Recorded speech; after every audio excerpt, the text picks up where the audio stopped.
Guys, it is time for African Spotlight. Ooh, ooh, ooh, ooh, ooh. So every week we focus on a good news story from the diaspora or from the continent on someone doing amazing things in the community.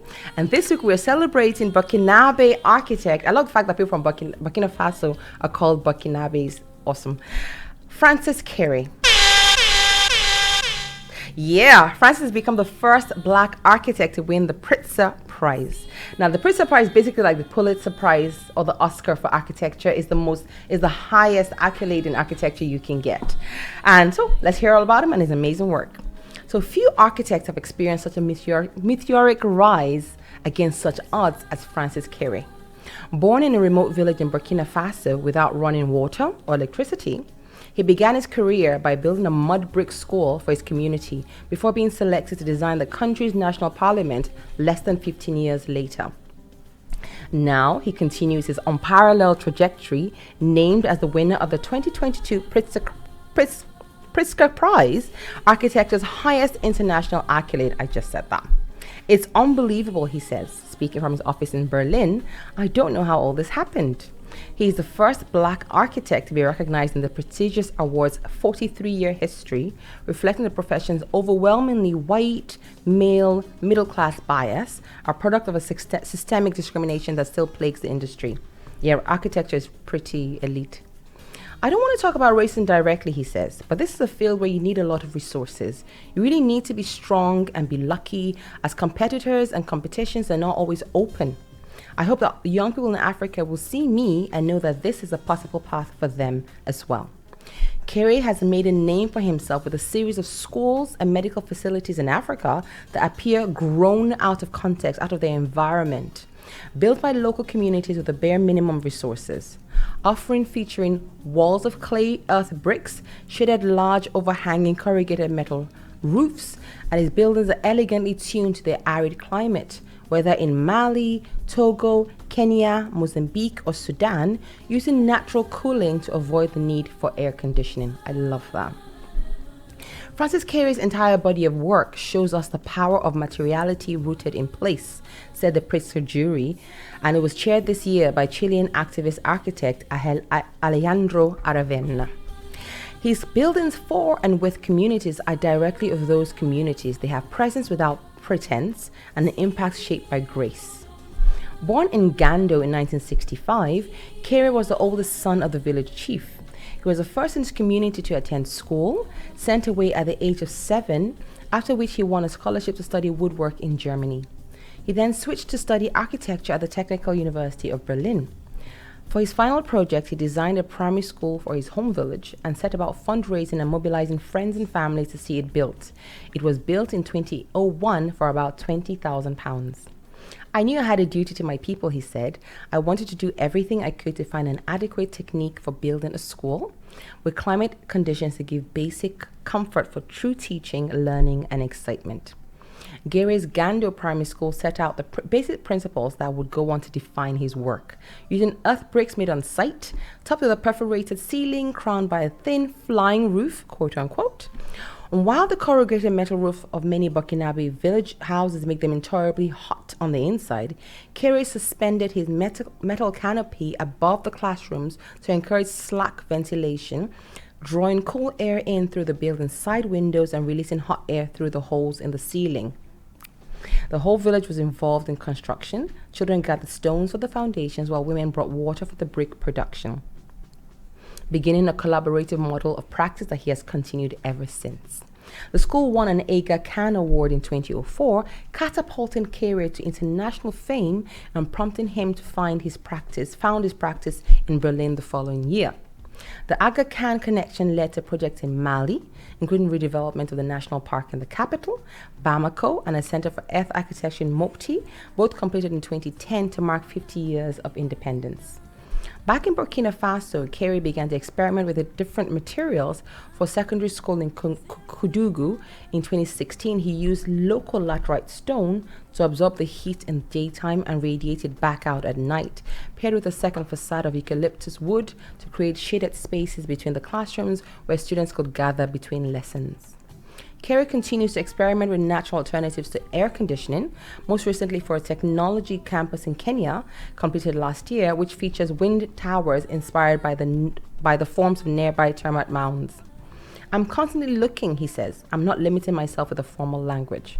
Unusually for a recipient of the prize, which is often considered a lifetime achievement award, Kéré's most ambitious buildings are still to come. Current projects include a new Goethe Institute in Senegal, a museum in Rwanda, and a towering civic center of a university in campus in Munich, where he holds a professorship. His biggest project so far for the National Assembly of Benin is currently under construction, rising out of the ground in the capital, Port Novo, in the form of a majestic palava tree. The site is next to a botanic garden, he said, so we propose to extend the garden and place the biggest tree in the center, with the debate hall beneath the figurative tree canopy, reflecting how democracy has always been conducted in West Africa. His equivalent project back home, in his home country of Burkina Faso, for the National Assembly in Ouagadougou, is now hanging in the balance because the president was removed by a military coup in January. Kéré was commissioned in 2015 following a national uprising when the parliament was torched and the then president hounded out of the country. He conceived the new building as a sloping ziggurat covered with planted terraces where people will be able to sit and enjoy elevated views across the city, symbolically climbing above the politicians. I want the people to take ownership over the parliament building, he said, so that one day when the next revolution comes, they'll protect it as their own. How amazing is that? It's so great to receive your flowers while you're still alive. And the fact that people get this prize when they finish their career, you know, at the end, like, oh, wow, you were so amazing. Here you go. He's getting it like in the middle of his career because he still has so many great buildings to come. And he says after he won the Aga Khan award, he was spending half his time on conferences and speaking tours, all the money. He was getting money from people just calling him, come speak at this tour, come speak at this tour. And that's where he got all his funding from. He took all that money he made from speaking engagements and redirected it into the project he wanted to do back home. You know, so that's an amazing side of his character as well. And the fact that he's so talented. And he came from the village. He didn't come from the city in Burkina Faso. He grew up in the village. He was clever. Then they sent him away to school because he was clever. And then he went on to Germany. It's when he got to Germany, he was meant to study, what was it? Something else, and then there was no work there, so he just switched to architecture, and then that was how he started. It's just incredible. Have you guys heard about him before today? You had, Serena. What do you think about his achievement? That's more the type of architecture that, you know, we need. Yeah. First of all. Mm-hmm. That consumes less resources that we cannot fabricate. Yeah. Architecture that people understand and understand how to build as well, because, you know, you have communities where it's like you're missing infrastructure and you're missing that sort of thing. And if you give power to the people to understand how to make that happen for themselves, they will make it happen for themselves. So yeah. And I like the fact that he takes the environment into consideration. So a lot of his buildings have this, I think it's almost his trademark at this point, where you have like his roofs are hanging the over, wings, so that the air comes in through the day and then it's cool on the inside, as opposed to all the normal. This is a flat roof and then flat ceiling, and then roof, and then it's so hot on the inside, and they don't have ACs in most of the rural areas. And that's what good architecture is meant to be. It's meant to be smart, so that, you know, the architecture functions for us. Yes. It's not just and nice it functions to look at, exactly, and it functions for our way of living, and it's not a detriment to our way of living. That's what good architecture is. I mean, it's almost you feel like, oh, architecture is such an elite thing. Why are we talking about architecture? There are more important things in the world. But honestly, it's part architecture is day-to-day life. Thank you. It's everything. Yes, it is. It is. Honestly, it's it is. Everything. It is. And I'm really proud of him. And Burkina Faso, you know, it's nice to see someone from Burkina Faso doing such a huge award. That's incredible. Alex, do you like architecture? Do you think about architecture? Yeah, I think a lot about architecture. I like a lot of the medieval Christian architecture, like the churches and so on. Oh yeah. But let's go in context. I really adore this guy. Yes, because as Serena said, it's simple, so people can build it. That's what everything should be. And it's functional.